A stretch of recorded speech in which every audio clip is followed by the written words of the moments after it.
Family and fellow soldiers, I'm the professor, and this is the moment of truth.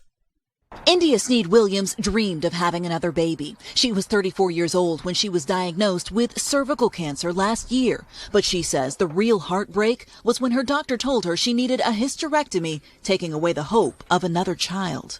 It was not presented as an option. There were no other alternatives presented to me. But her family urged her to get a second opinion. That changed her life. The doctor reviewed my record. She did agree that a hysterectomy was probably the best route.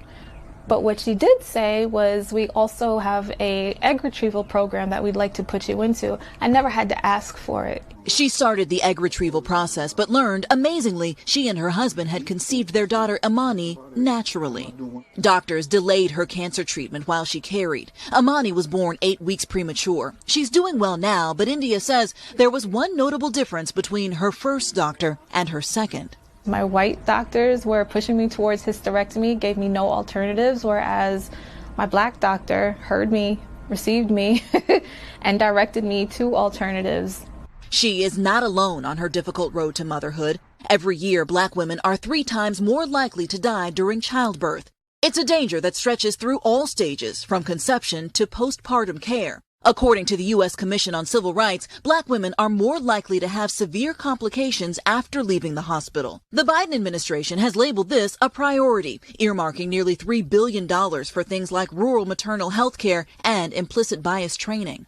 What were you thinking about when you got pregnant, that you were not going to work? I'm just curious, because I've had 3 kids. I worked up until the second they were born. But am I you? Are you me? Do you know how I feel? Do you know how my body feels? No, that's why I'm asking. I'm interested to know what you think. I want to know your mindset. So when you got pregnant, what were you thinking about?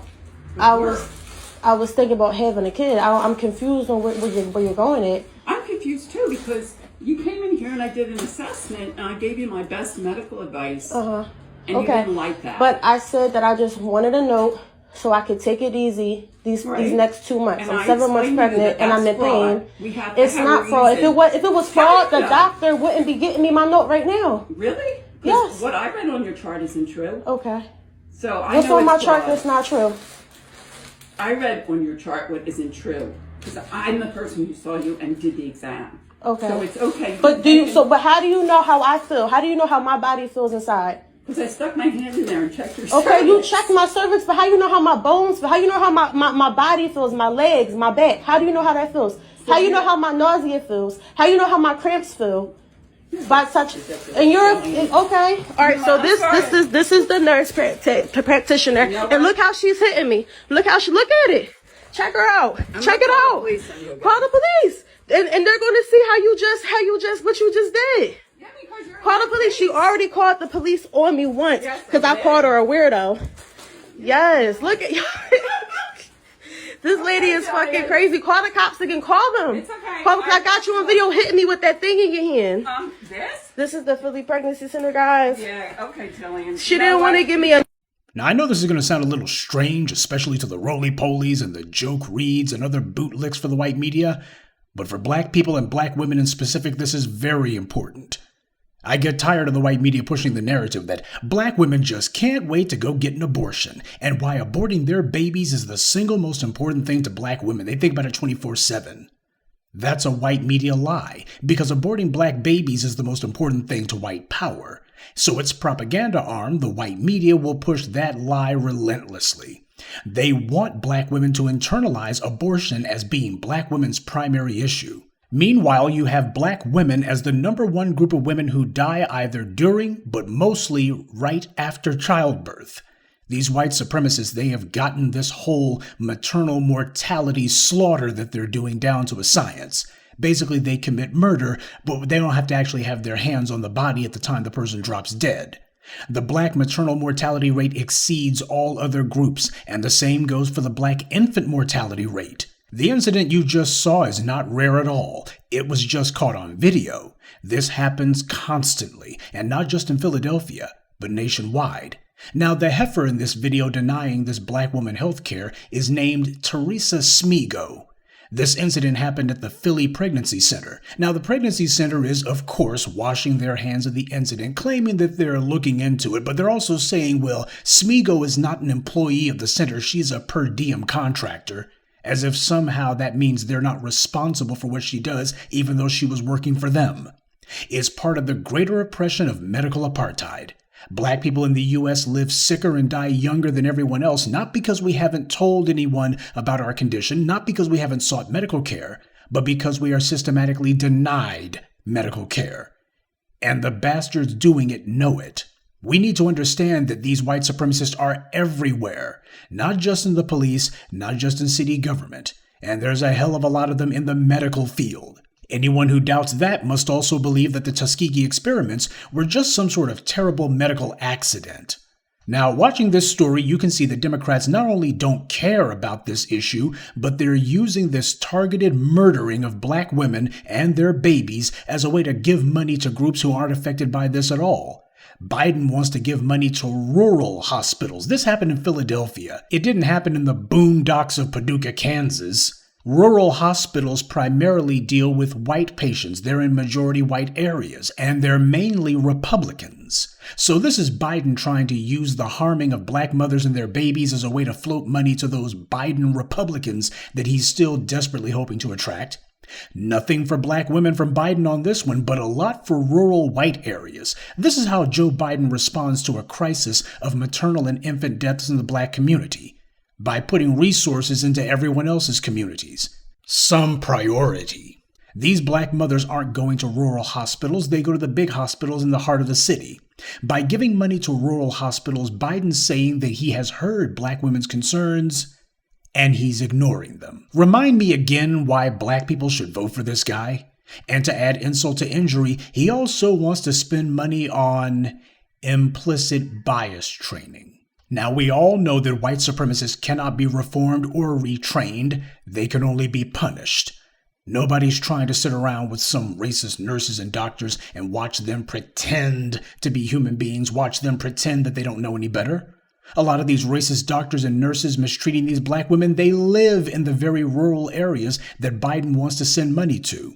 He wants to reward them for all the harm and deaths they've committed. What's called for is not money going to rural white areas, but criminal prosecutions and medical licenses getting revoked. Black women are being made to suffer, their health jeopardized, they're being placed under tremendous stress, and all of these physical and psychological stressors are the reason why black babies are at the highest risk for premature birth and premature death. This is not a matter of these racists not understanding what they're doing. They know exactly what they're doing. When Biden the bigot suggests implicit bias training, all that does is give the white supremacists a chance to reflect on and get to revel in all the harm they've done against black people. None of Biden's do-nothing proposals are going to help black women at all. But that's the entire point. Biden is ready to lose the presidency, all for the sake of harming black people. As far as that decrepit old bigot is concerned, he'd rather have Trump or DeSantis in the White House than to have to do anything that would actually benefit black people. I've mentioned this issue numerous times, and I'm going to keep doing so. The white media sends out the bootlicks like Joke Reed and Tiffany Cross-Eyes, two black women who talk all the time about what they cynically call reproductive rights. But have you ever heard them say a word about this issue, the right of black women to reproduce? The only reproductive rights they care about, as far as black women are concerned, is the right not to reproduce. You want to talk about killing black babies in the womb? Joke Reed and Tiffany Cross-Eyes got you covered. They'll talk about that nonstop and tell you that your hair should be on fire if abortion isn't legal. But when you point out that there's medical genocide happening and black women are the main targets of it and dying in the streets because of it, Joke Reed and Tiffany Cross got nothing to say. They're not talking to you about this. They're not telling you to vote for the party that will punish these racist doctors and nurses, because they know that neither party is trying to do that, certainly not the Democrats. Keep in mind, we're told repeatedly that black women are the #1 most reliable constituency for the Democratic Party. And this is how Biden and the Democrats and the white media's black bootlicks treat black women. They ignore their concerns. They push policies meant to reduce the numbers of black people.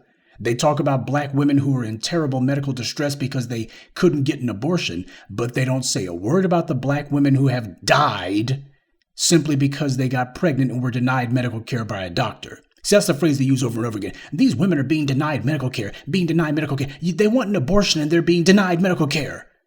How about the black women who are pregnant and can't get medical care? Crickets. This isn't about black women at all. It's about fooling black women into championing policies that will reduce our numbers. This is why the joke reads and Tiffany Cross-Eyes don't dare talk about this issue. Instead, they'll tell you that the world's going to end if abortion isn't legal in all 50 states. Abortion is a lot of things, but one thing it is not is an issue of racial justice. When have you ever heard of doctors going out of their way to make sure black women couldn't get an abortion? Black women were the main reason that these white supremacists created Planned Parenthood in the first place. Planned Parenthood, reproductive rights. These white supremacists are experts at coming up with these names and titles and slogans that mean the exact opposite of what they intend to do. And Biden and Harris aren't the only ones who need to be called out. This incident happened in Pennsylvania, in the city of Philadelphia. Now you have Senate candidate John Fetterman, but has he said a word about this? He had a stroke a while back, so if anyone ought to be ultra hypersensitive to healthcare issues, it ought to be him, especially since he's depending on the black vote, particularly black women, to turn out for him. He's depending on the black vote in Philadelphia to turn out.